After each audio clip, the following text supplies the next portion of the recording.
on the lead up to this fight, I think a few days before the summer charity match, you trained with Speed, very well known. What was that like? Yeah, he's a really cool kid.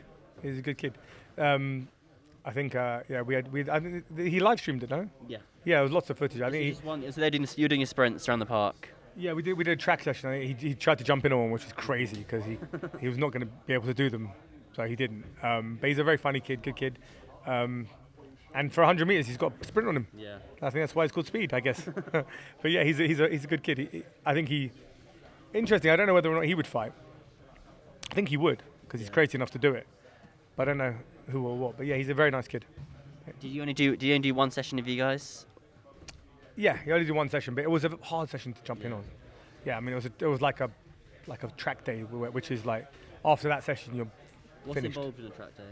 Well, it depends how many rounds you're fighting. So let's say you've got a guy who's fighting 10 rounds or 12 rounds, you would maybe do like blocks of 400 meters, like 400 meter sprint, 45-second recoveries, again for the same amount of rounds.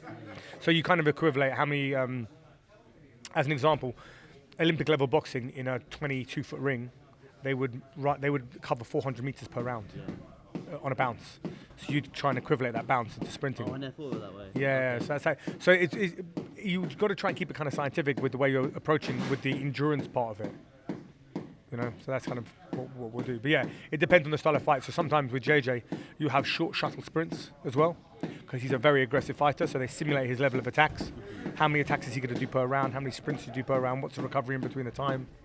There is a method to it. There is a magic to it. There's a method to the madness. There is. It looks like there isn't. It looks like he just, he jumped flying in and maybe hitting someone and maybe not. But no, for that fight there was a big method to it. And I thought, regardless of what people say, I think when they think about it, a guy beat a Fury, who comes from a YouTube background, which is insane.